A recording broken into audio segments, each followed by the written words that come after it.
Hare Krishna, welcome everyone. So today we'll be starting Nectar of Devotion overview. So we'll start with our prayers. Om Jnanatimirandhasya Jnananjana Shalakaya Chakshurunmilitam Yena Tasmai Shri Gurave Namaha. Shri Chaitanya Manobhishtam Sthapitam Yena Bhutale Swayam Rupa Kadamahyam Dadati Swapadantikam Vandeham Shri Guru Shri Juta Padakamalam Shri Gurun Vaishnavamscha Shri Rupam Sagrajatam Sahagana Raghunathanvitam Tam Sajivam Sadhuitam Savadutam Parijana Sahitam Krishna Chaitanya Devam Shri Radha Krishna Padan Sahagana Lalita Shri Vishakhanvitamscha He Krishna Karuna Sindhu Dinabandhu Jagatpate Gopesha Gopika Kanta Radha Kanta Namostate तप्त कांचना गौरांगी राधे वृंदावनेश्वरी वृषभानुसुते देवी प्रणमामि हरिप्रिये वाञ्छाकल्पतरुभ्यश्च कृपा सिन्धुभ्यैव च पतितानां पावनेभ्यो वैष्णवेभ्यो नमो नमः नमो विष्णुपादाय कृष्णपृष्ठाय भूतले श्रीमते भक्तिवेदान्त स्वामी नित्यनामिने नमस्ते सरस्वती देवे गौरवाणी प्रचारिणे निर्विशेष शून्यवादी पाश्चात्य देशतारिणे जय श्री कृष्ण चैतन्य प्रभु नित्यानंद श्री अद्वैत गदाधार श्रीवासदि गौर भक्त वृंद हरे Krishna Krishna Krishna Hare Hare Hare Ram Ram Ram Hare Hare Hare Krishna. So we'll be discussing the overview of Nectar of Devotion in coming weeks, coming days, and so this Nectar of Devotion is a very high level of the book which we are going to discuss. So I am expecting that all those who are attending, they have studied Bhagavad Gita and they know the basic philosophy, because this is like a postgraduate study of devotional service. And Rupa Goswami in this book has given so many details and technical aspects of bhakti. So we'll be discussing from Nectar of Devotion, which is a summary study of Srila Rupa Goswami's Bhakti Rasamrit Sindhu. So we'll be taking some of the topics from some of the lessons from Bhakti Rasamrit Sindhu also, which includes the original verses. So this is the Nectar of Devotion, which is a translation overview by His Divine Grace A.C. Bhaktivedanta Swami Prabhupada. He has dedicated this book to the 6 Goswamis of Vrindavan. And in this dedication, he has quoted this one verse from the Sad Goswami Ashtakam, in which the author, the poet, he is writing that, who is a Srinivasacharya, he is writing that the Shad Goswamis of Vrindavan, they are very expert in scrutinizingly studying all the scriptures, and their goal was only one: to establish the eternal religious principle of devotional service by all these writings. And then today we'll be discussing preface and introduction. So this today is a very important topic, because this will form the foundation of the whole Nectar of Devotion overview. And so we'll spend today or maybe tomorrow also understanding what is the preface and the introduction which Srila Prabhupada is giving in this book called Nectar of Devotion. And we'll be referring from Dhanurdhar Swami Maharaj's Waves of Devotion also, which is a commentary on this Nectar of Devotion written by Srila Prabhupada. So Prabhupada writes that Nectar of Devotion is a summary study of Bhakti Rasamrit Sindhu, which was written by Rupa Goswami in Sanskrit. So basically, although this subject matter is a very high subject matter, but Srila Prabhupada, he wrote this whole Nectar of Devotion and he published it in very early days of ISKCON. And there was only one motive why he did that. He gave a high level of the philosophy to all the followers of Krishna consciousness movement, because he wanted that this the technical details and the science of bhakti should be known by everyone, whoever is following Krishna consciousness movement. So this book consists all the details of devotional service, various aspects of devotion, And we have to be really indebted to Srila Prabhupada, because the way he wrote books, it is really remarkable. Because of his, in spite of his constant traveling and meeting so many people and giving lectures every day, wherever he may be, he would adjust his watch and he would start translating every night from 10 to 4, 12 to 4. So this is how he has written all these books. And his scholarship, which he has shown in all these books, is really amazing. Somebody asked Prabhupada, so Swamiji, how did you write these books? And Prabhupada would say always, I did not write them. Krishna wrote these books. So one time Prabhupada told this to one of the reporters, and reporter was confused.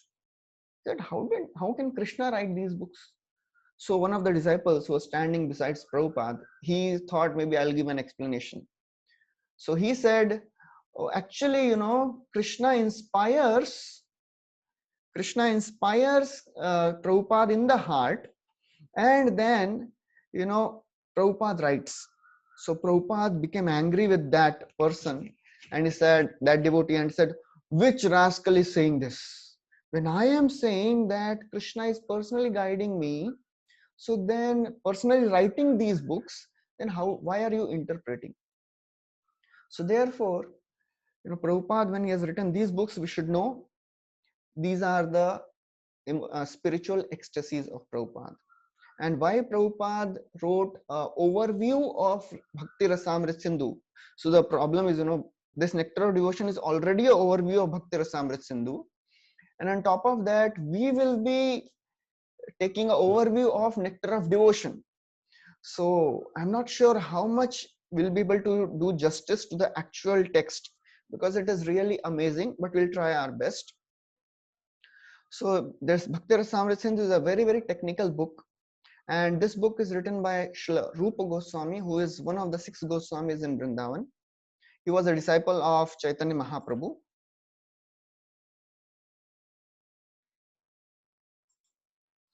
And Rupa Goswami, he entered Vrindavan in 1515 on the instruction of Chaitanya Mahaprabhu, because Chaitanya Mahaprabhu had given instructions to Shad Goswamis. Tumi kariha bhakti shastrera prachar, Mathuraya lupta tirthera koriha uddhar, Vrindavane Krishna seva Vaishnava achar, Bhakti smriti shastra koriha prachar. So Chaitanya Mahaprabhu had given 4 instructions to Rupa Goswami and Sanatana Goswami.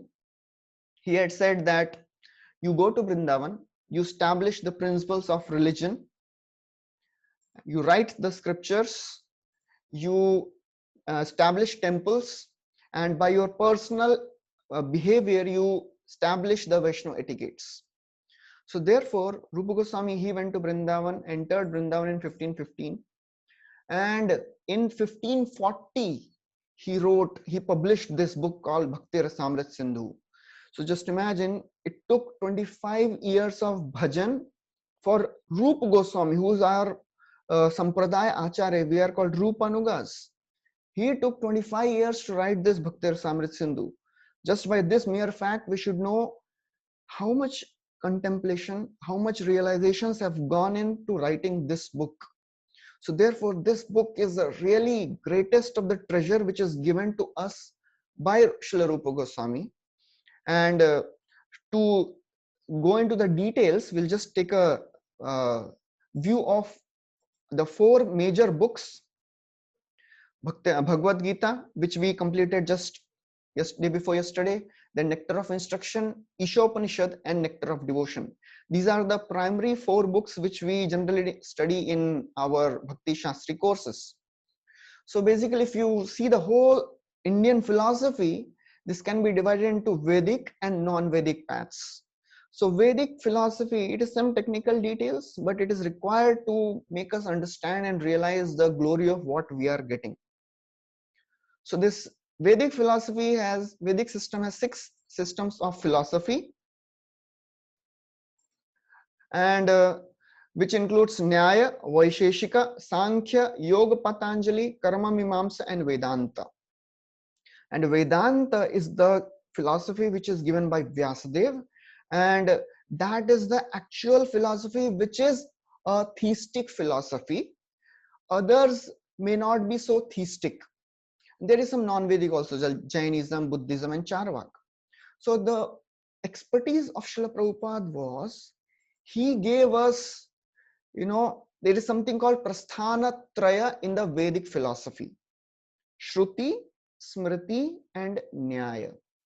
So Shruti means that which is heard.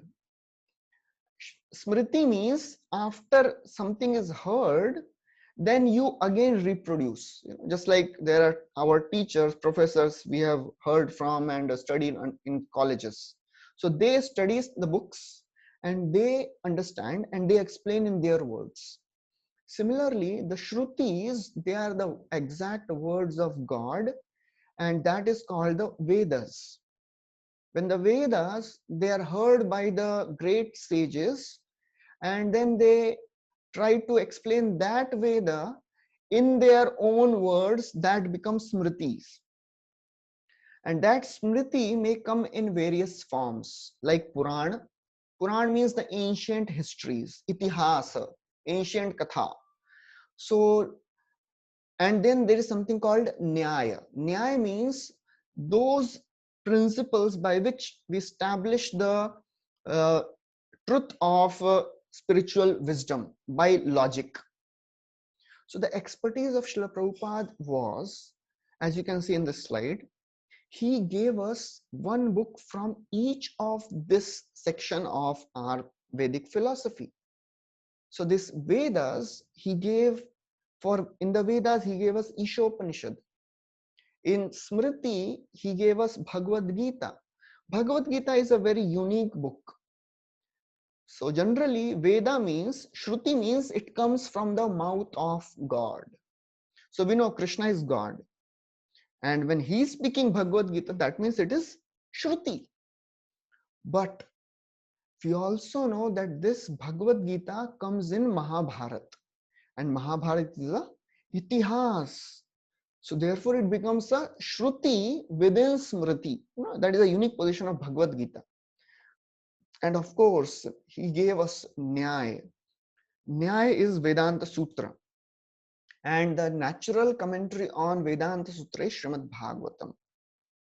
So therefore, these four books, they are essential for every Gaudiya Vaishnava to practice Krishna consciousness. There are two things in Krishna consciousness, Sadhya and Sadhana. Sadhya means the goal. What do you want to achieve? And Sadhan means the way. How do you achieve that? So for us, everybody knows what is the goal. Goal is Krishna. Even a toddler in Krishna consciousness knows this. Even whoever comes within few days also, he comes to know we have to go to Krishna. Krishna is the ultimate goal. And he of course knows the process, that is sadhana. So Prabhupada, he established this sadhya and sadhana, established this principle. What is sadhya and what is sadhana? By Bhagavad Gita and Ishopanishad.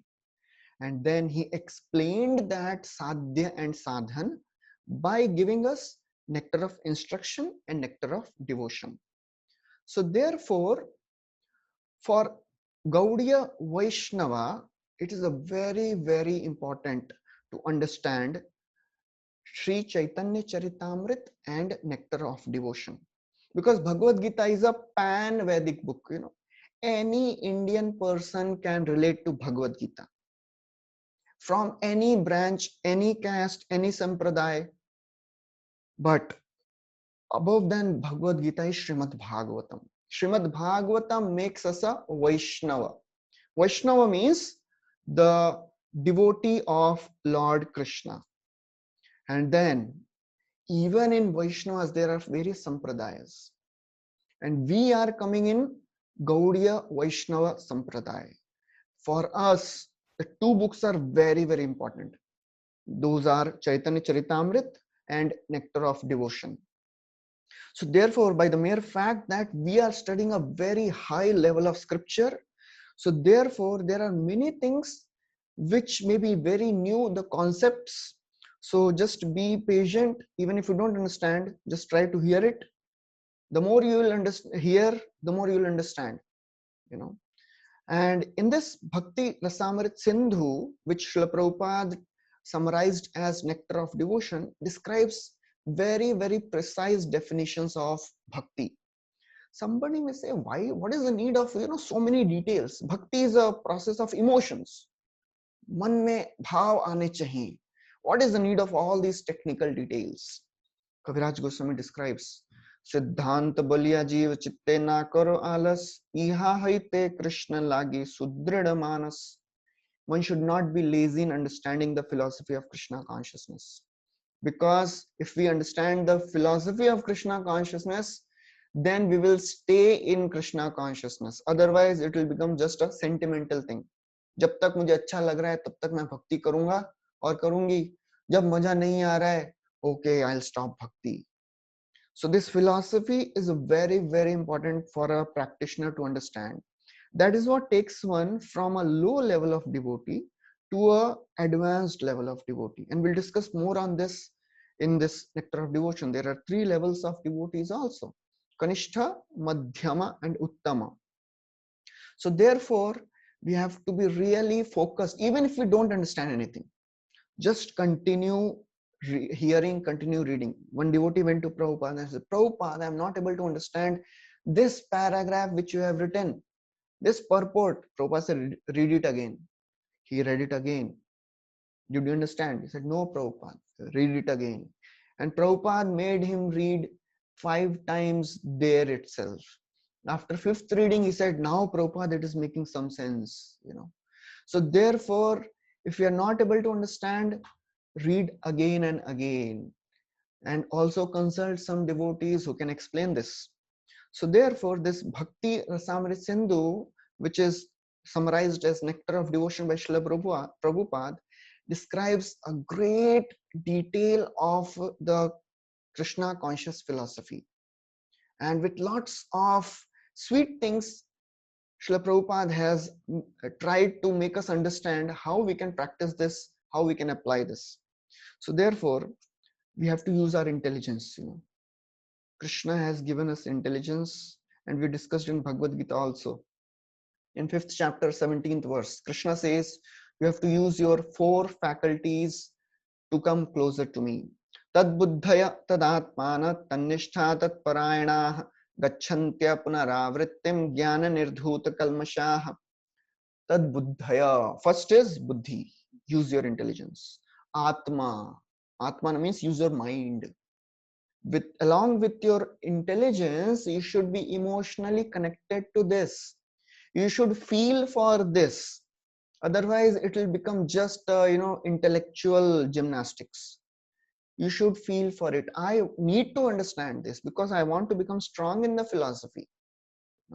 Tannishtha, you should have faith in this process of Krishna consciousness. Tat parayana, we should make Krishna as our goal. So therefore, we have to understand this philosophy. So we'll start with preface, and will not be able to go line by line as it is obvious. So I'll focus on few of the lines which Srila Prabhupada writes in this purport.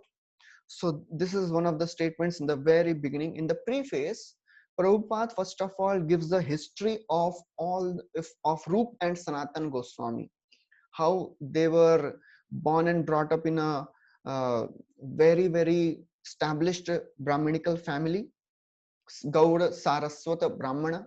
But because of the influence of Nawab Hussain Shah, who threatened them, if you don't take to our service, we will, we will trouble all the Hindus, we will torture them, and we may kill them also. Because Rup and Sanatan, they were very, very scholarly, very influential, and therefore they accepted the service of Nawab Hussain Shah to protect the Hindus.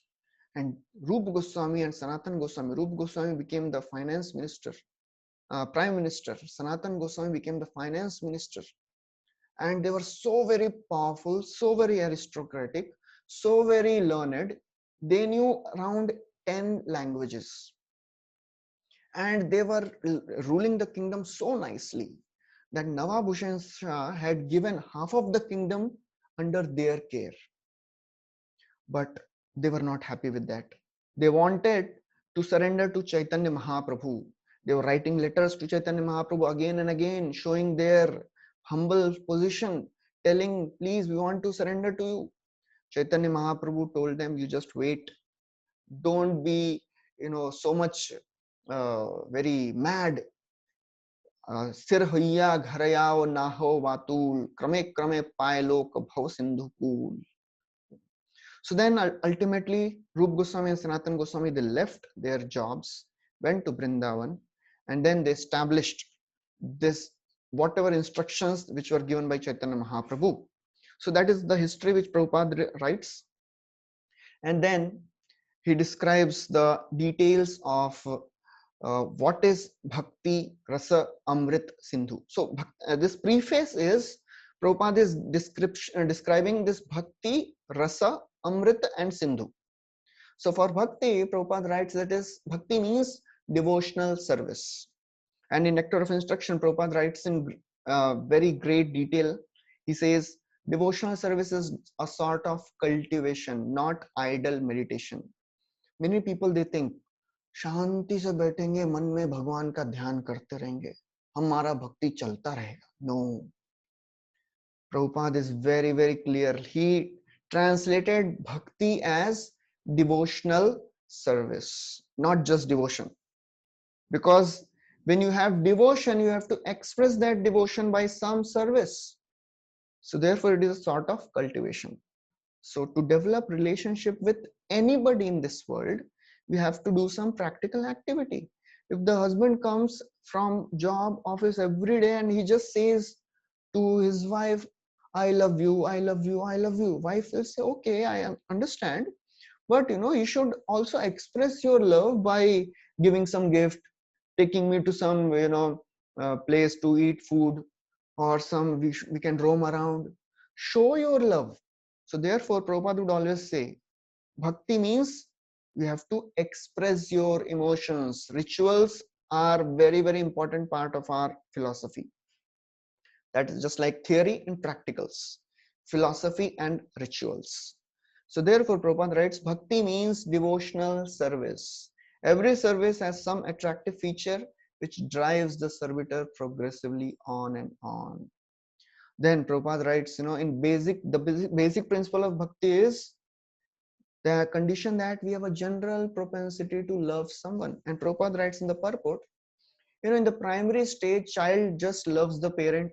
Then he grows. Then he starts loving his brothers and sisters. Then he grows more. He loves his family, then his society, community, country, nation, and even whole humanity. But the problem is, still the loving propensity is not satisfied, because loving propensity can only be satisfied by posing our love to the ultimate shelter who can satisfy everyone, and that is Krishna. Because Krishna is the only person who can satisfy everyone in all aspects, and we'll discuss that in some time. So therefore, Prabhupada writes, the missing point is, however, where to repose our love so that everyone can become happy. People want to become happy, but they don't know how to become happy. And therefore, in Bhagavad Gita, again and again, Krishna said, if you consider me to be the bhokta, then you will be peaceful. And if you are making me your ultimate goal, nasti buddhirayuktasya nachayuktasya bhavana nacha bhavayata shantir ashantasya kuta sukham.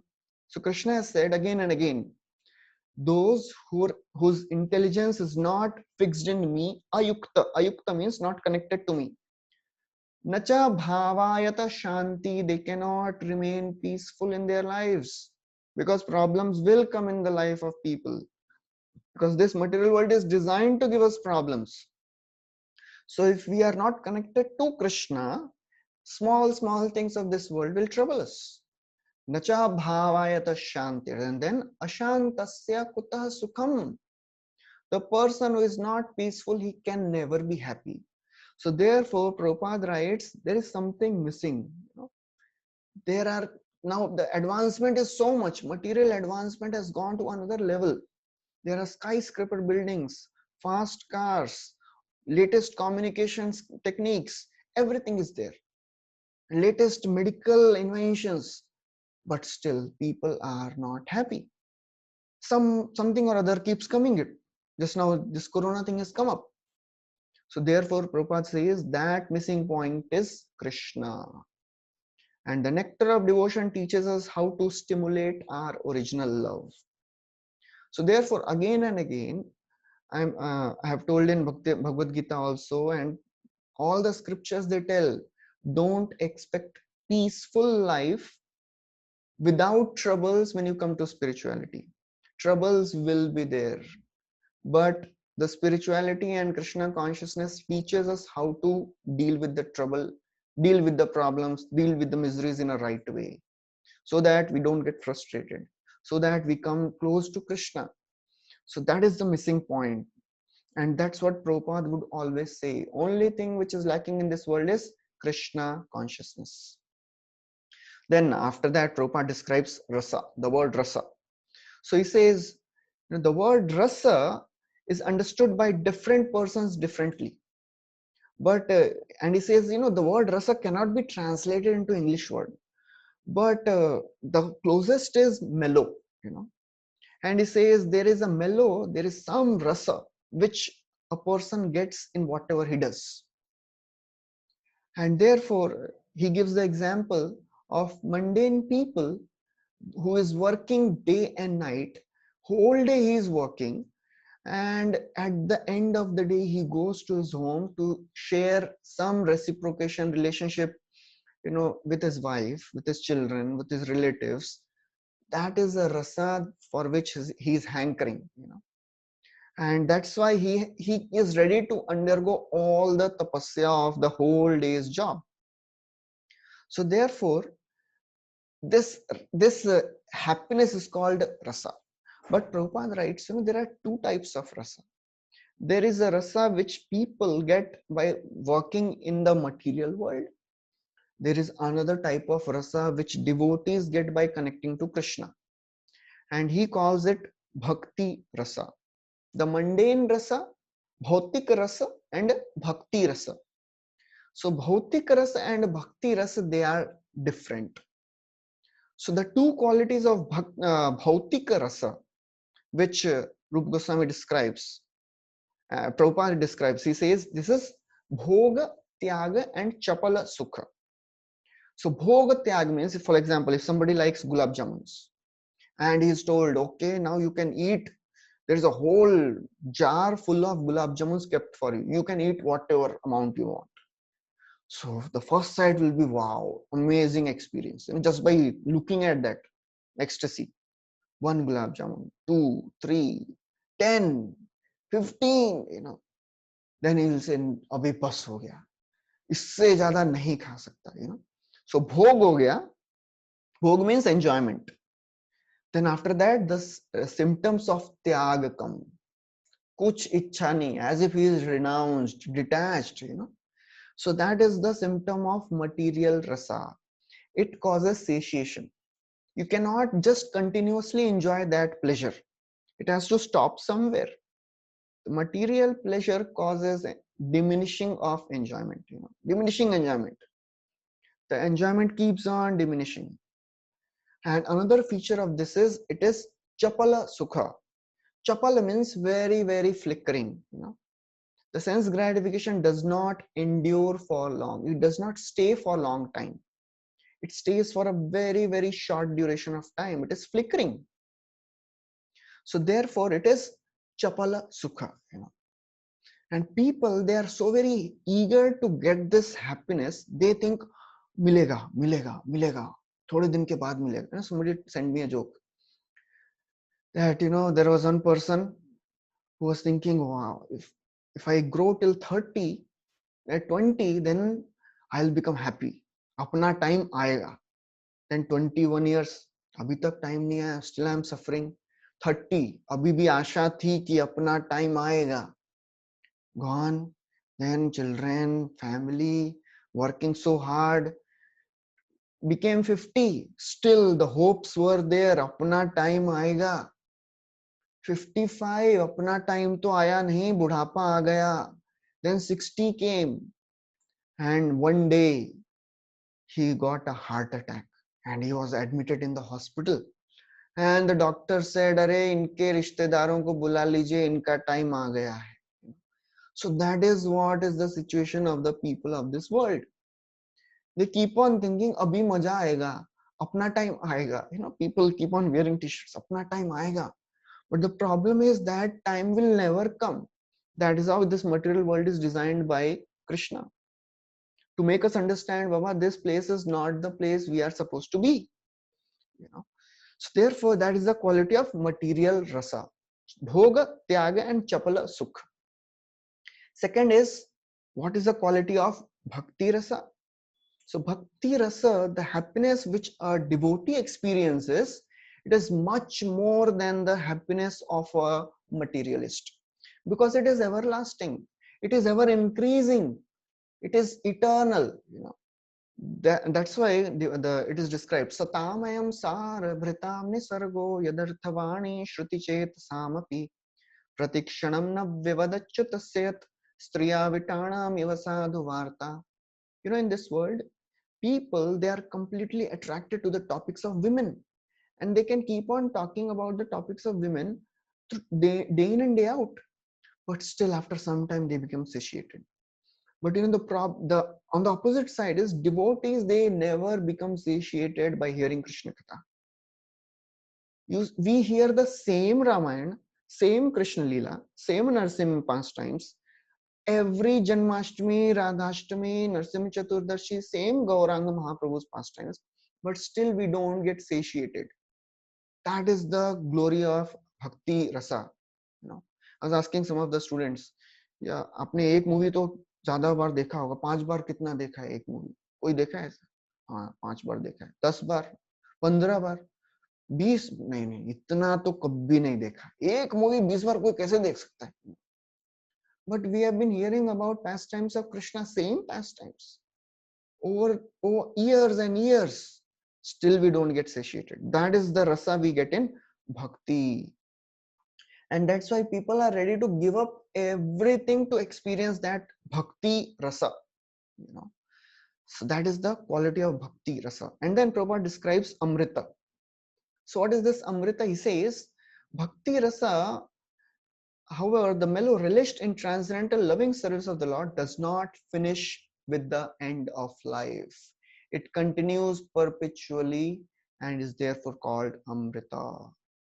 So the bhakti rasa, any rasa which we experience in this world, it ends with this world, this life. Till the time we have this life, we may get some rasa, but after this, rasa ends. On contrary to this, Prabhupada quotes this Bhagavad Gita verse, 2nd chapter, 40th verse. Neha vikramana shosti pratyavayo na vidyate swalpam apyasya dharmasya trayate mahato bhayat. So Prabhupada says, little advancement in this bhakti path can save a devotee from the greatest of the dangers. And in this slide, you can see the picture of Gajendra. Gajendra was an elephant, animal. What does elephant and animal remember? But because this animal, elephant, was a devotee in his past life, and by mistake, there was some offense which was done, and he was cursed to be an elephant, but still, he remembered those prayers which he had memorized in his past life, and he offered his flower. Muktaya bhuri karunaya namolayaya. And then Krishna came, Lord Vishnu came and protected him. We hear the story of Jada Bharat also. So therefore, Prabhupada writes, the rasas derived from our feelings in social life, in family life, in greater family life of altruism, philanthropy, all these things. They do not guarantee that one's next life will be a human being. We may do all charity work, we may help people, but still, there is no guarantee that we will get next life as a human. Only bhakti process guarantees you will get a better destination. As 6th chapter Bhagavad Gita we had discussed, those who are unsuccessful yogis, they either take birth in the family of rich people or in the family of brahmanas, or they may get a chance to take birth in the family of a devotee and continue the practice. So that is a glory of bhakti. Anybody can practice at any step of life, any point of life. Even a Jamil, throughout life he was so sinful, but still because he chanted the name of Narayan, Lord Narayan, he thought, oh, he is taking my name, and then he ultimately got delivered. And then he says, Kvachaham kitava papa brahmagna nirapatrapa kvacha narayanatyeti bhagavan nama mangalam. Oh, I was so sinful. Kvachaham kitava papa. So many sinful activities I had done. I'm a killer of a Brahmana. I am shameless. But still, Narayanatyeti bhagavan nama mangalam. The holy names of the Lord Narayan is so powerful that I got delivered. And then after this, Prabhupada describes about the word Sindhu. And he says this bhakti rasa is sufficient to produce the feelings of liberation because it attracts the attention of Supreme Lord. And when Krishna is attracted to us, our devotional service, we get an ocean of bliss. So that is how we have to understand that this process gives an ocean of mercy. Bhakti rasa amrita sindhu. And therefore, Prabhupada then writes, our love can be fully satisfied only when it is reposed in Krishna. This theme is the sum and substance of Nectar of Devotion, which teaches us how to love Krishna in 5 different transcendental mellows. And therefore, Prabhupada writes that, in this material world, people, they have failed to create peace and harmony in human society. And he says that people, they have made this United Nations, but they don't know what is the right method to create peace in the society. Only thing which they are doing is they are just fighting, and they are just solving the disputes. So this United Nations is an organization to solve international disputes. And Prabhupada would say only flags have increased over a period of so many years. So only Krishna consciousness can create actual United Nations. So therefore, then Prabhupada writes that this nectar of devotion teaches us to water the root of the tree, which we have heard many times. Because people in this world, they are trying to be happy in so many different ways.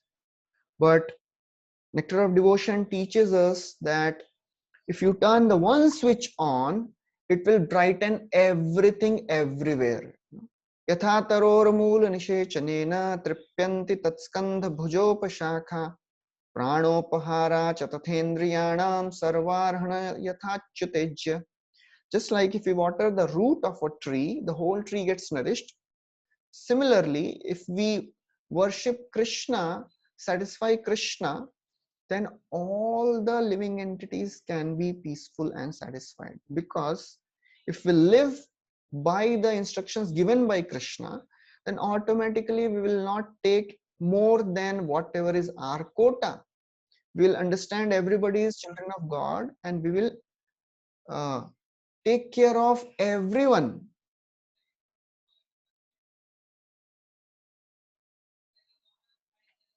Just a minute, sorry.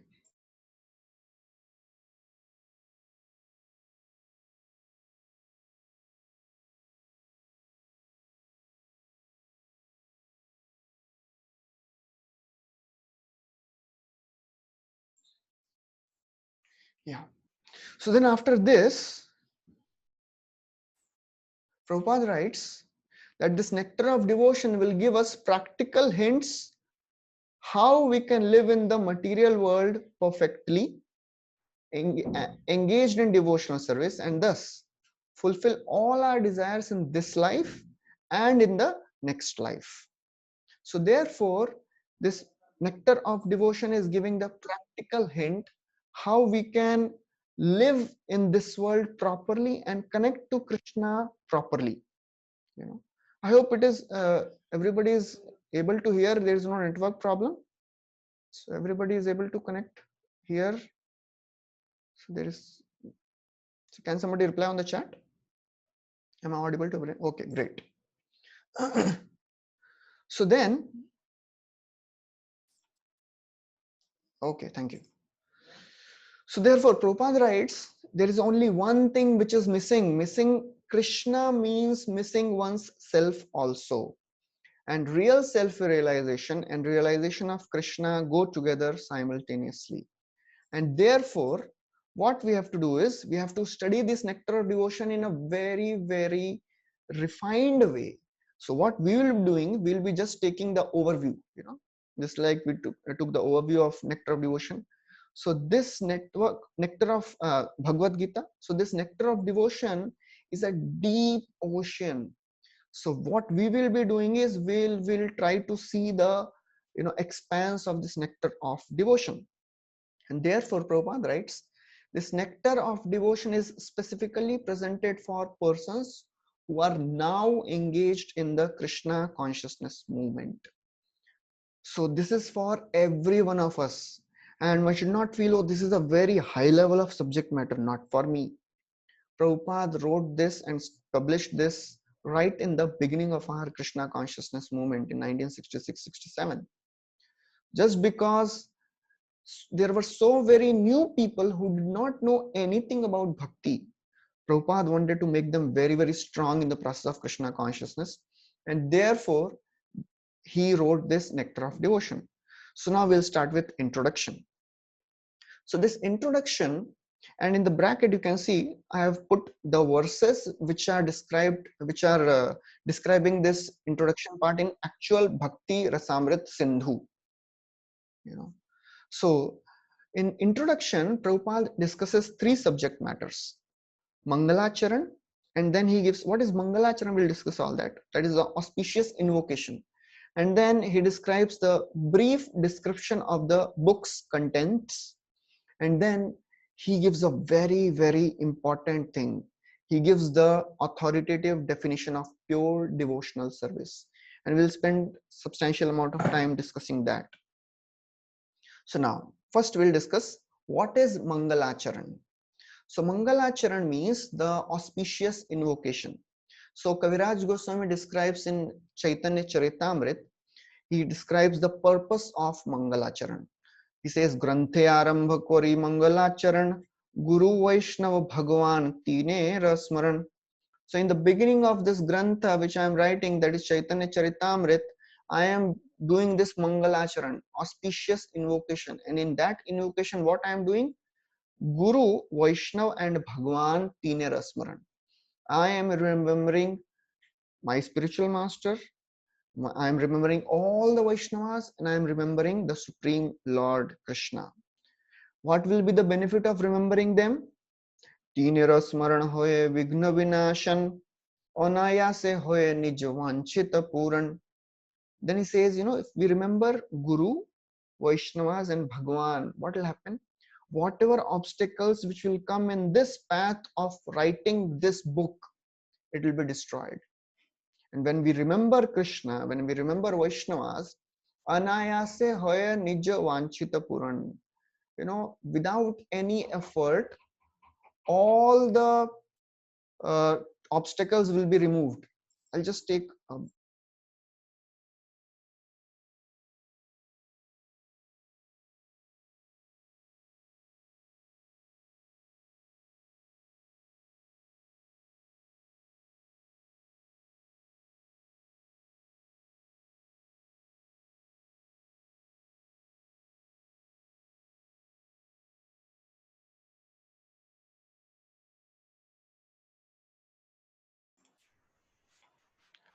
extremely sorry.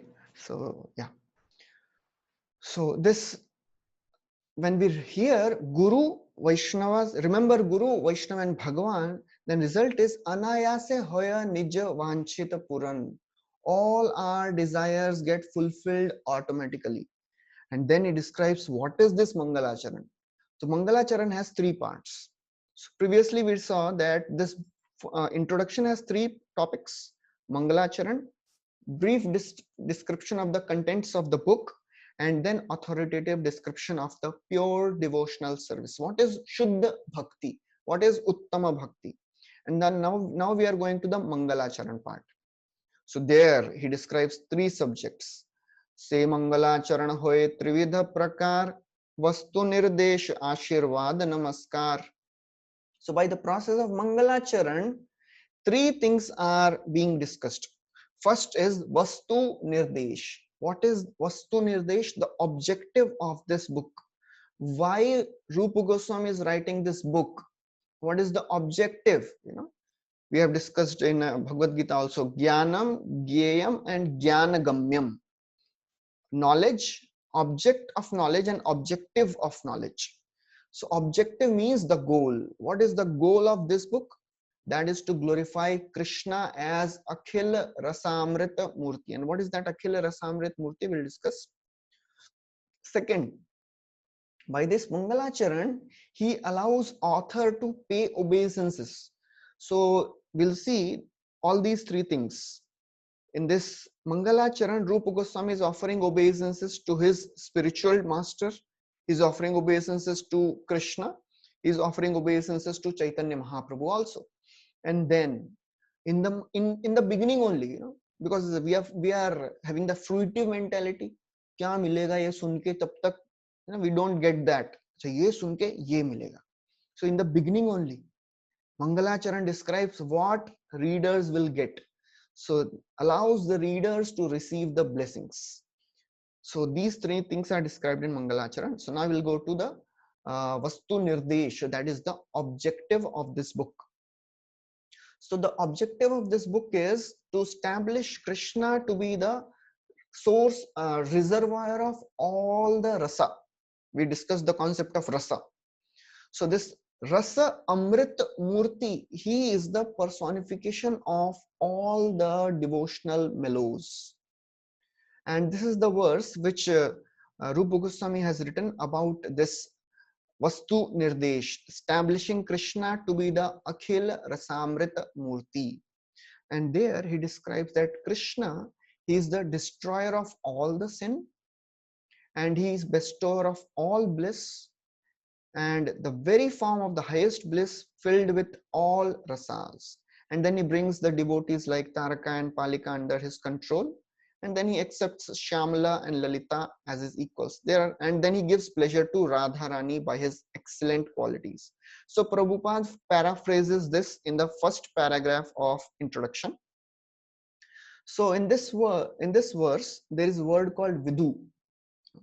So the Vidu, Srila Rupa Goswami has described that this Vidur means Vidhunoti. He defeats. What he defeats? Jiva Goswami has written another commentary on Bhakti Rasamrita Sindhu, and he describes, this Krishna, he surpasses everything in his beauty, everyone in his beauty. He destroys all the sufferings people may be going through. That is the baseline feeling of everyone. We are suffering a lot. So he says in the first Vastu Nirdesh only, if you take shelter of Krishna, what will be the result? All your miseries will be gone. Kleshagni, that we will discuss in great detail tomorrow. What is this Kleshagni? And then he says, Krishna produces all happiness. When we practice bhakti, naturally devotee becomes happy. Keval Ananda Kanda. Somebody asked Prabhupada, Swamiji, what do you do for recreation? Prabhupada said, our whole life is recreation. Who in the morning 4 a.m. gets up and starts dancing? We are having good time. We are meeting good people. We are taking good prasad. We are going to good places. Our whole life is recreation. So devotee by nature is happy. So therefore many people, they would come to Prabhupada and said, Swamiji, you are looking very bright. There is a effulgence which is coming from your face. Similar things they would tell about the disciples of Prabhupada also. Your disciples are bright faced, So that is the effect of coming to Krishna.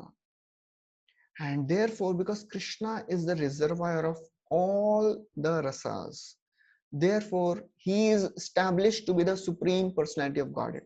But how can we understand that Krishna is the reservoir of all the rasas? So this is a very famous verse which comes in Srimad Bhagavatam 10th canto. The scene is Krishna is entering from Vrindavan to Mathura on being called by Kamsa. Kamsa's plan was he wanted to kill Krishna, and that's why he had arranged this whole whole program of wrestling match. And then he had put so many obstacles in the path of Krishna, and one elephant came, Krishna killed him. And then Chanur and Mushtik, very, very strong wrestlers, they were fighting with Krishna, and Krishna killed them also. So the scene is, as Krishna is entering the arena of this wrestling match, the whole wrestling arena is filled with all types of people. There are some, there is father and mother of Krishna is also there. Devaki and Vasudev is there. All the friends of Krishna who came from Vrindavan, they are also there. The ladies of Mathura are there. There are some sages who are there. There are some impious kings who are there. Kamsa is there. There are some yogis who are there. Everybody is seeing Krishna in different ways. And how they are seeing Krishna? Krishna is reciprocating with each of them according to their relationship with him. So that is the glory of Krishna. We cannot reciprocate and satisfy everyone, but that is the beauty of Krishna. He is Akhila Rasa Amrit Murti. So this verse describes Mallanam Ashanirninam Narvaro Strinam Smaro Murtiman Gopanam Swajano Shatam Shitibhujam Shasta Shopitro Shishu Mrityu Bhojapate Virada Vidusham Tattvam Param Yoginam Vrishninam Paradevoteti Vidito Rangam Gata Sagrajaha. So very beautiful verse which describes how Krishna is reciprocating with various people. The great wrestlers, Chanur and Mustik, they saw Krishna as thunderbolt. That is the Virya Rasa. So there are, before that I'll just explain, there are 5 primary rasa and there are 7 secondary rasa. Primary rasa are Shanta. Shanta means somebody is reciprocating with Krishna in a very, very silent mood, just like the grass of Vrindavan, the trees of Vrindavan. Krishna may not be personally reciprocating, having any reciprocation with them, but they are completely satisfied just by being touched by Krishna. Krishna can satisfy everyone. That is Shanta Rasa. Higher than that is Dasya. There are some friends of Krishna who would serve him in a mood of humble servant, and Krishna would satisfy them also to the fullest. Higher than that is Sakhya Ras. Sakhya means there are some friends of Krishna. Krishna would joke with them, fight with them, play all the games with them. And many times the Gopas, all the friends, they would climb on the shoulder of Krishna. They would fight with Krishna and defeat Krishna also. And Krishna likes all that. That is the beauty of Krishna. Higher than that is Vatsalya Rasa. Vatsalya means the dealings which Krishna had with Nanda and Yashodamai. Mood of very loving father and mother. And highest is the relation of Madhurya, which Krishna had with Srimati Radharani. These are the 5 primary rasas. And apart from that, just these are like main actors on the stage. When there is stage set, there are main 5 actors, and there are so many supporting actors who come in between and then do something and then go. But these 5 are always there. Similarly, these 5 rasas, they are the prime rasas. And there are 7 secondary rasas who come and disappear. They are Virya Rasa. Virya means somebody is fighting with Krishna. Another is Hasya Rasa, joking pastimes of Krishna. Another is Vibhatsa Rasa, ghastly. So we'll see how Krishna reciprocated with all the residents who were there in the arena in different ways. So the wrestlers, they saw that Krishna is like a thunderbolt personified. That is a Virya Rasa. And there were some ladies, ladies of Mathura. When they saw Krishna, Krishna was like a Cupid personified for them, Naravara, Nila, and before that is Nirnam Naravara. There were the men of Mathura who saw that, oh, Krishna is the best of males. They were in the Vismaya Rasa. And the ladies of Mathura, they were in the Madhurya Rasa. They fell in love with Krishna just by seeing Krishna once. And then there were some friends of Krishna, cowherd boys. They saw he is our friend. इसको तो हम रोज ही हराते हैं. इसके साथ रोज ही हम लोग कुश्ती करते हैं. We defeat him every day. What is the big deal? Hasya and Sakya. They were laughing, joking. And there were some great impious rulers. They saw Krishna to be a chastiser. That is the Raudra Rasa. And then there were Devaki and Vasudeva also. They saw, oh, he's such a delicate child and he has to fight with all these wrestlers. So they were seeing Krishna in a mood of mother and father, Vatsalya, and they were feeling so much compassion for Krishna. And then Kamsa was himself there. So Kamsa, he just by his, looking at Krishna for the first time, he understood, this is my death personified. Mrityu Bhojapate. So he was in the Bhayanak Rasa. And then there are some unintelligent people who also could understand that, oh, Krishna, he is something different. We think he is Virat Purusha, We have discussed this Virata Rupa in detail in Bhagavad Gita. So that is a Bibhatsaras. Because we saw the reaction of Arjuna when he saw that Virata Rupa. Devotees, they are not so much attracted by this. And then Tattvam Param Yoginam, there were some great yogis who saw Krishna to be absolute truth. They were in Shantras. And then there were some Vrishnis also. And for Vrishnis, Krishna was their worshipable deity, Dasya Rasa. So that is how, in this world, we want to develop relationships with so many people, thinking that they will satisfy me. But problem is, none of the relations of the world can satisfy us to the fullest. They may satisfy us for some time. But the problem is, more than satisfaction, we get frustration. Because that is how the world is made. Dukkha oshadam tadapi dukkham matadhyaham. In this world, the solutions to the problems of this world become the bigger problem than the problem itself. So if somebody is feeling lonely and he thinks, okay, I'll find some partner, I'll develop relationship with that. And he thinks, okay, if I get married, if I get a friend, I'll be happy. But the problem is, it does not happen like that. That does not mean we should not develop relationships, but we should not have a utopian idea about any of the relationship of this world, because any relationship of this world will give us pain. Only relationship with Krishna can give us complete happiness. And that is what Bhakti Rasamrit Sindhu is telling us, Akhila Rasamrit Murti. And then after establishing Krishna to be the Akhila Rasamrit Murti, now Srila Prabhupada also he's offering his obeisances, because he is also writing this Nectar of Devotion. So he is offering his obeisances. He says, let me offer my respectful obeisances unto the lotus feet of Srila Rupa Goswami. Rupa Goswami is our Sampradaya Acharya. We are called Rupa Anuga, because Rupa Goswami knew the heart of Chaitanya Mahaprabhu. As we recite in our Mangalacharan prayers, Shri Chaitanya Mano Bhishtam Sthapitam Yena Bhutale. Shri Chaitanya Mano Abhishta. Abhishta means what is dear to Chaitanya Mahaprabhu. Rupa Goswami could know. So he's our Sampradaya Acharya. We are called Rupa Anuga. So therefore, Srila Prabhupada is offering his obeisances first to Rupa Goswami, and then he is offering his obeisances to his spiritual master, his divine grace, Srila Bhakti Siddhanta Saraswati Goswami Prabhupada. By whose inspiration, I have been engaged in the study of compiling this summary study of Bhakti Rasamrit Sindhu. Now, after this, again he is describing what Rupa Goswami is doing.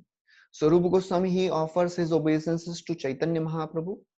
Then he offers his obeisances to Srila Sanatana Goswami, because Sanatana Goswami, He was the elder brother of Rupa Goswami, and Rupa Goswami would consider Sanatan Goswami as his spiritual master. So therefore, he is offering respects and prayers to Sanatan Goswami for the protection of Bhakti Rasamrit Sindhu. And Prabhupada writes a brilliant line there. He says, the author of Bhakti Rasamrit Sindhu, Srila Rupa Goswami, very humbly submits that he is just trying to spread Krishna consciousness all over the world, although he humbly thinks himself unfit for this work. He says, very beautiful line after this. That should be the attitude of all preachers of Krishna consciousness movement. We should never feel I am doing something. If we are going for some program and some class, we should never go in the mood, I am the deliverer of all these fallen people, I'll deliver them. No. Whatever activities we are doing in Krishna consciousness, it is for our own purification. So therefore, at one place in Kaviraj Goswami describes, Asankhya Ananta Gana Ke Karu Ganan Apana Shodite Kori Mukhya Mukhya Jan. He is counting the names of the associates of Chaitanya Mahaprabhu, and then he describes, he writes, the associates of Lord Chaitanya are unlimited. Kitne logon ka naam lunga, but I am taking a few. You know why? Apana Shodite Kori Mukhya Mukhya Jan. Just to purify myself, I am taking the names of few. And again, Prabhupada writes there in the purport, all Krishna conscious activities should be undertaken for personal purification, not for material gain. Then after describing this, he is describing giving the contents of the book, which is called Grantha Vibhag. So there he says this Bhakti Rasa Amrit Sindhu, the ocean of nectar of devotion, he divides it into 4 parts: north, east, west, south. And he will discuss, and we will be discussing only the eastern section of this Bhakti Rasamrit Sindhu, because all the other parts are much beyond our scope of discussion. They are very high level of topics which we cannot even fathom. We can read that, but we will be able to relate to it after we get purified of our anarthas. So this eastern section, it has also 4 waves. He calls lahari, 4 lahar bolte na, lahar. So there are 4 waves in this eastern ocean. So the first wave is description of samanya bhakti. He gives the overview of bhakti there, and then he describes what is a sadhana bhakti. Sadhana means the bhakti by which we can attain our destination. Sadhana, and we'll describe in more detail what is this sadhana. Sadhana means, English, it is the means to attain the goal. But for us, the means and the end, they are same. So what we'll do in sadhana bhakti, same thing we'll do in prem bhakti also. So the second wave describes sadhana bhakti, and then third wave describes bhav and then prema. So this is the eastern side of this ocean. And then southern, western and northern sides, they describe all the other rasas, which we just described, Shanta, Dasya, Sakhya, Vatsalya, Madhurya, Hasya, then Bibhatsa, Bhayanak, all these rasas, Virya, they will be described in great detail there. So this is just to show you what is there, the whole chapter wise division of Bhakti Rasa Amrita Sindhu. So this is the eastern section which is described there, and the first chapter will describe the characteristics of pure devotional service, and then it will we'll discuss in more detail on it. We'll just go through it. Okay, now the last thing which we'll discuss today, the authoritative definition of pure devotional service. And Prabhupada, he is not giving this verse in the Nectar of Devotion, because he has avoided any verses in this whole compilation. So this verse is written by Srila Rupa Goswami. We should know that this verse is a personal compilation of Srila Rupa Goswami, which he has written after so many years of realization. After 25 years of his contemplation, tapasya, dhyan, chanting, doing bhajan, serving Vaishnavas, he has given this definition of pure devotional service. And what is that? He says, Anya Bhilashita Shunyam Jnana Karmadi Anavritam Anukulyena Krishnanu Shilanam Bhaktiruttama. So, what is first class devotional service? So, first class devotional service develops when one is devoid of all material desires, all desires for knowledge, which is obtained by monistic philosophy. Monistic philosophy we have discussed in great detail in Bhagavad Gita. That is impersonal philosophy that leads to Brahman Gyan. Bhakti neglects that also. That is Brahmavad, not Mayavad. Mayavad is not there in picture only. Brahmavad is also not conducive for bhakti, and we will see why in tomorrow's class. And then he says, Jnana Karma Adi Anavritam. So bhakti should be devoid of any desire for this impersonal knowledge, any desire for fruitive action in this world. And then it should have two very, very important qualities: Anukulyena and Krishnanushilanam. It should be done favorably towards Krishna and constantly. So now I will go into the detail of this whole verse. So if we go back, so this verse has 4 lines. So Rupa Goswami and Jiva Goswami, he has described, in this definition of bhakti, there are some primary characteristics and there are some secondary characteristics. He calls primary characteristics to be Swarupa Lakshan, secondary characteristics to be Tatastha Lakshan. So he says, first we'll discuss secondary characteristics of bhakti, because Srila Prabhupada first discusses the secondary characteristics. So first 2 lines, they are discussing the secondary characteristics of bhakti. So that is Anya Bhilashita Shunyam and Jnana Karmadi Anavritam. So Prabhupada writes, in order to keep the purity of Krishna conscious activities, one must be freed from all material desires and philosophical speculation. So Prabhupada explains what is this Anya Abhilashita Shunyam. He says any desire except for the service of the Lord is called material desire. So in English it is translated as free from ulterior motives. And Vishwanath Chakravarti Thakur, he analyzes this word Anya Bhilashita. This is very, very interesting. So that's why I'll go into the detail of this word. Anya Bhilashita Shunyam.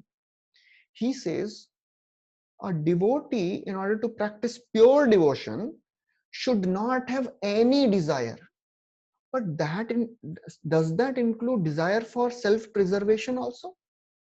Now, if we are sick, or if some of our relatives is sick, he is in some danger, should we not pray for them? By praying for them, are we not practicing pure devotional service? Should we pray for our health? Should we pray for our well-being? So Chakravarti Pad analyzes this. He says, Rupa Goswami has very, very interestingly used the word Abhilashita, not Abhilasha. There is a difference between word Abhilasha and Abhilashita. So he says Abhilasha means desire.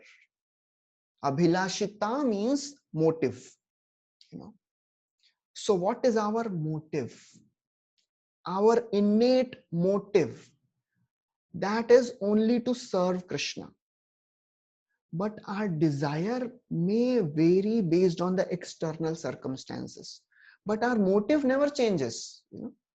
So just by praying for personal well-being, and he gives an example, just like if a devotee is sick and he calls out to Krishna, oh Krishna, please save me. If he's in a difficult situation, he's put in some life-threatening situation, and if he calls Krishna, oh Krishna, please save me, does he become impure?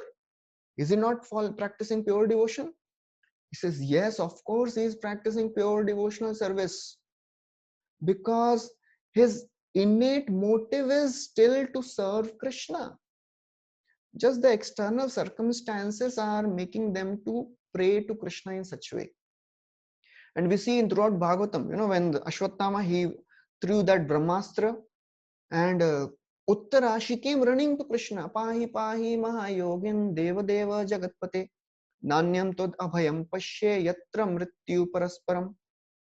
So she's praying to Krishna, oh Krishna, please protect me. I cannot see anybody else who can help me. So therefore he says, just by praying for self-preservation or praying for the other devotees or relatives, one does not come down from the level of pure devotional service. It's still pure. And then he says about Gyan Karmadi Anavritam. He says, Prabhupada writes, philosophical speculation refers to sort of speculation which ultimately arrives at a conclusion of voidism and impersonalism. This conclusion is useless for a Krishna conscious person. So I think there are lots of details we have to discuss in this. So I'll stop here, and tomorrow we'll continue from this Jnana Karmadi Anavritam. Thank you very much. Hare Krishna Srila Prabhupada ki jai. Shri Bhakti Rasamrit Sindhu ki jai. If anybody has any questions, they can put on the chat.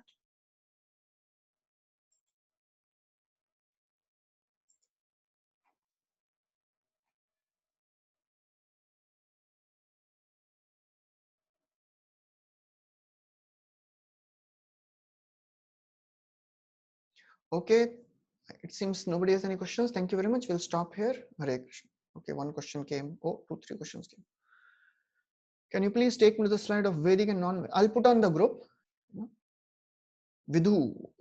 The word Vidhu, Krishna, Jiva Goswami describes it has many meanings. One of the words, one of the meaning is it means that Krishna surpasses all the other in beauty. Krishna defeats everyone else in supremacy. He is the supreme Lord. He is most beautiful. He removes all types of distress. So basically, he gives 7 different meanings for the word Vidhu. So I did not go into the detail because it is a whole beautiful subject. Which is given in the Bhakti Rasamrita Sindhu. So basically, you have to understand Krishna destroys all sufferings. Krishna's beauty is unlimited. His beauty surpasses everyone, and he is the supreme source of everything, and he is the supreme protector of everyone. Like that. Okay, we'll stop here. Thank you. Hare Krishna.